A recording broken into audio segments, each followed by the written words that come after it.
మనం సహజ మండలాలలో తూర్పు కనుమలు, పశ్చిమ కనుమలు, పీఠభూమి, తీర మైదానంగా 3 విభాగాలుగా వికేంద్రీకరణం అనేటువంటిది చేసుకోవడం జరిగింది. మనం తూర్పు కనుమల గురించి, పశ్చిమ కనుమల గురించి, పీఠభూమి గురించి చర్చించుకోవడం అనేటువంటిది జరిగింది.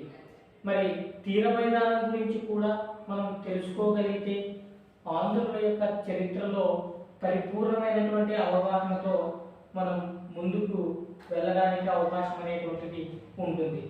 మరి తూర్పు కనుమలకు తీరానికి మధ్యన ఉన్నటువంటి ఇరుకైనటువంటి మైదానాన్నే మనం తీర మైదానంగా తీసుకోవడం అనేటువంటిది జరిగింది.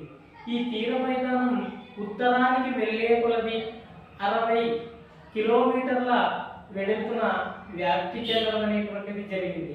అదేవిధంగా దక్షిణానికి వచ్చే కొలది దీని యొక్క వ్యాప్తి అనేటువంటిది విస్తారంగా, విశాలంగా వ్యాప్తి చెందడం అనేటువంటిది జరిగింది.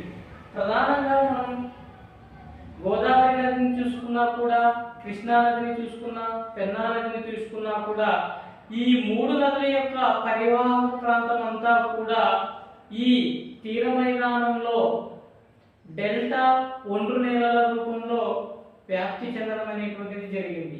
ఈ వ్యాప్తి జరగడం వల్లనే ఈ తీర మైదానం అనేటువంటిది ఎంతో సారవంతమైనటువంటి నేలలతో విస్తారమైనటువంటి వైశాల్యాన్ని ఆక్రమించడం అనేటువంటిది జరిగింది. మరి ఇంత ఒండ్రు నేలను, సారవంతమైనటువంటి నేలను తీర మైదానంగా కలిగినటువంటి మన ఆంధ్రప్రదేశ్లో దీనిని మనం కోనసీమగా పిలుచుకోవడం అనేటువంటిది జరిగింది. మరి ఈ కోనసీమలో సారవంతమైనటువంటి నేలలో మనకు అనేక రకాలైనటువంటి పంటలు పండడం అనేటువంటిది జరుగుతూ ఉంది.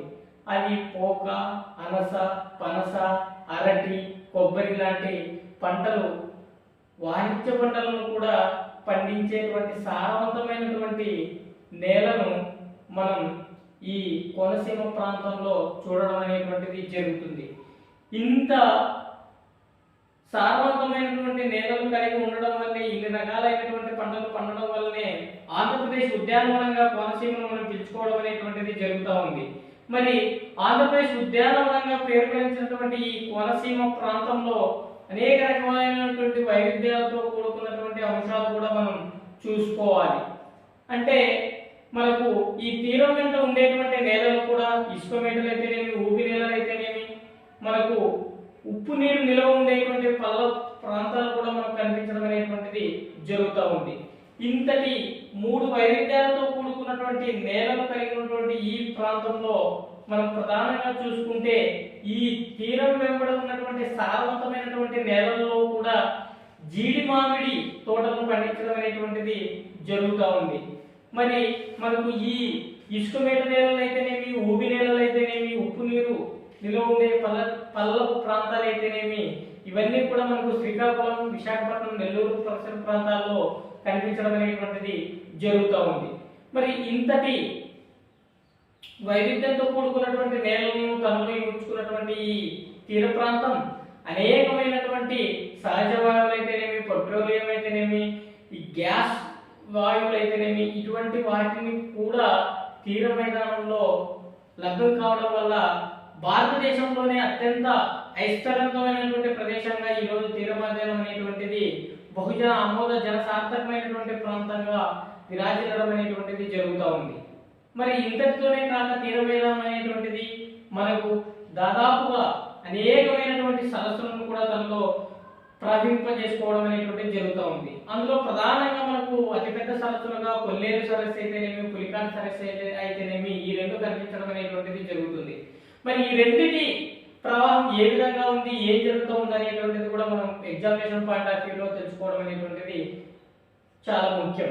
ఈ కొల్లేరు సరస్సు అనేటువంటి దానిని కనుక మనం తీసుకుంటే, ఈ కొల్లేరు సరస్సు అనేటువంటిది మనకు బుడిమిలేరు, తమ్మిలేరు అనేటువంటి 2 వాగులను తనలో కలుపుకొని పరివాహక ప్రాంతాన్ని కొనసాగించడం అనేటువంటిది జరుగుతుంది. ప్రధానంగా ఈ కృష్ణా, గోదావరి పరిసర ప్రాంతాలలో ఈ ఈ కొల్లేరు సరస్సు అనేటువంటిది తన ప్రవాహాన్ని కొనసాగించడం అనేటువంటిది జరిగింది. ఆంధ్రప్రదేశ్లో ఈ డెల్టా ప్రాంతాలు సారవంతంగా అవడానికి ఈ నదులు కూడా ఒక రకమైనటువంటి కారణం.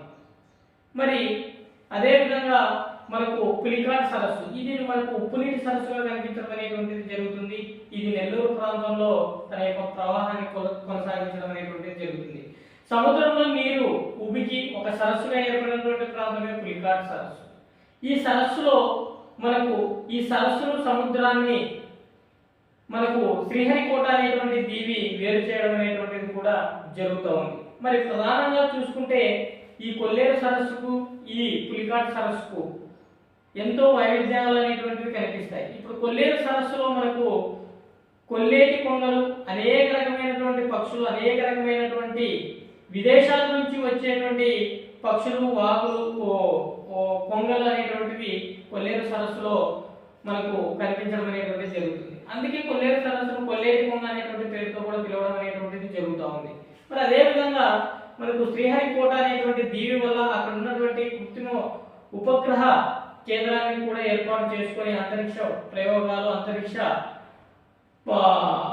యానాలు కూడా చేయడం అనేటువంటిది జరుగుతూ ఉంది. అదేవిధంగా ఈ తీర మైదానం అనేటువంటిది ఆంధ్రప్రదేశ్ వ్యాప్తంగా 960 కిలోమీటర్ల పరివాహక ప్రాంతాన్ని కలిగి ఉండడం అనేటువంటిది జరిగింది. ఎక్కడా కూడా ఈ తీర ప్రాంతం అనేటువంటిది విచ్ఛిన్నం కావడం వలన మనకు అనేకమైనటువంటి సహజ సిద్ధమైనటువంటి ఓడరేవులు కనిపించవు. మనకు సహజ సిద్ధమైనటువంటి ఓడరేవులు కనిపించాలి అంటే మనకు డాల్ఫినోస్ అనేటువంటిది కనిపిస్తుంది. డాల్ఫినోస్ అనేటువంటిది కొండచాటు ఉన్నటువంటి ఒక సహజ సిద్ధమైనటువంటి ప్రకృతి సిద్ధమైనటువంటి ఓడరేవుగా విశాఖపట్నం ప్రాంతంలో మనకు కనిపించడం అనేటువంటిది జరుగుతుంది. ఇక్కడ ఉన్నటువంటి ప్రజలు కూడా అనేక మంది నౌకాయానంలో ఆరితేరి ఉండడం వల్ల మనకు వైవిధ్యంతో కూడుకున్నటువంటి వాణిజ్యాలు జరిగి ఇక్కడ ఉన్నటువంటి ప్రజలు ఆర్థికంగా, సామాజికంగా కూడా సంస్కృతి సాంప్రదాయాల్లో వైవిధ్యాన్ని కనపరచడం అనేటువంటిది జరుగుతూ ఉంది.